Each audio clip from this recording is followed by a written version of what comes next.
and welcome back to my channel. If you are joining for the very first time, this is just a channel where you can discuss all things motivation, money, motherhood, and marriage. If you are a repeat viewer, thank you so much for watching Transformational Talk. Okay, let's jump right into today's video. So what we will be discussing is going to be my childbirth experience. I know you guys have heard a lot. If you need to catch up, there are a few videos which you can watch here and here that will basically describe what I've been doing so far. So I went to work as normal. I was about 41 weeks or so. So a week later than I was due, I went to work and I walked up 8 flights of stairs. I walked up once and I came down because, like most mothers, I was ready to have this baby. So that was my last thing that I tried, and honestly I think that thing threw me into labor. So I went the whole day, everything was fine. On my way out, I stopped to the restroom and I pulled my pants up.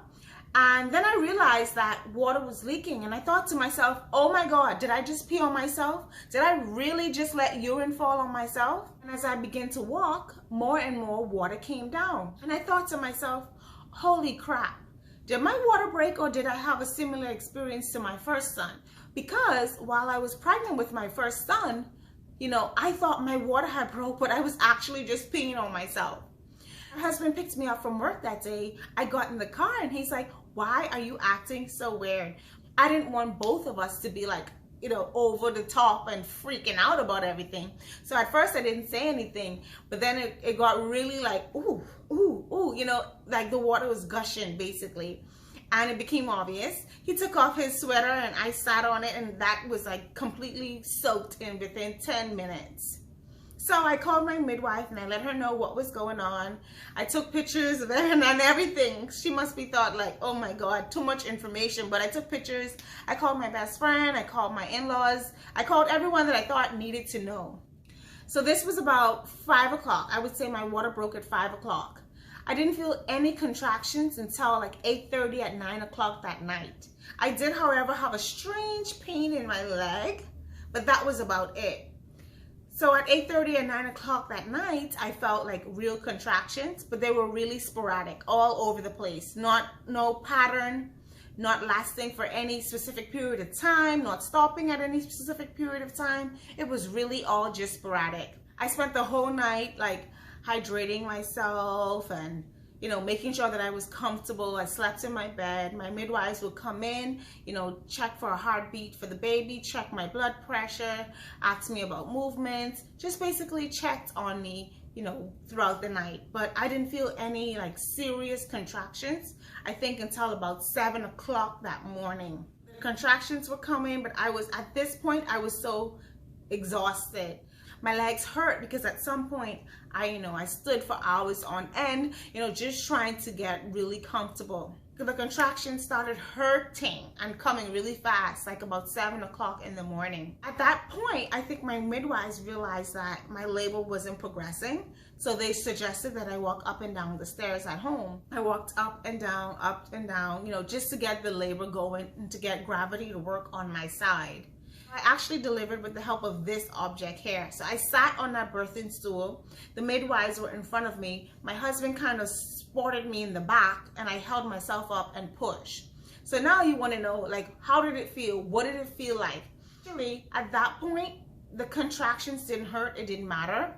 Well, that didn't really hurt either. It's just like a ring of fire you feel like when the head's coming through. I can't really explain it except that it felt like down there was on fire for a bit. I guess because the skin was stretching so much. Sorry for the graphic details, but I just really want you to understand what happened.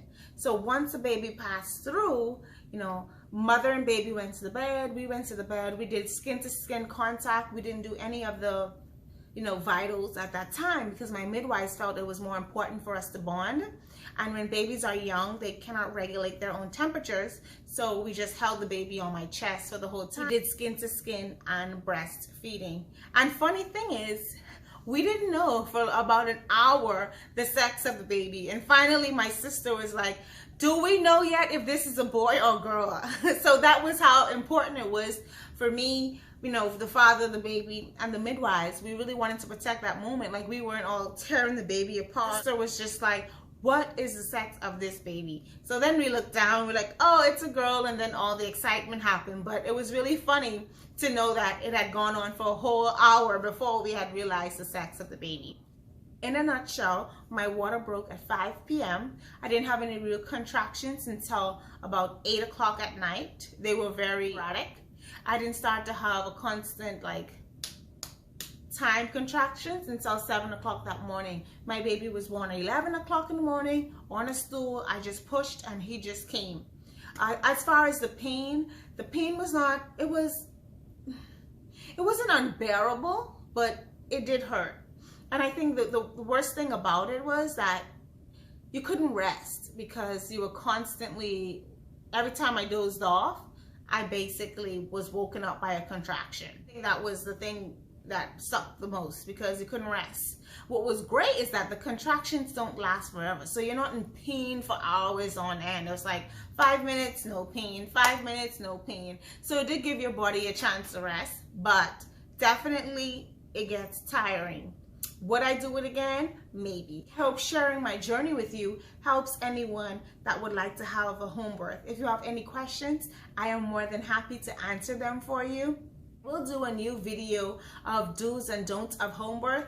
I will also talk about the advantages and disadvantages, and I will also compare it to a hospital birth.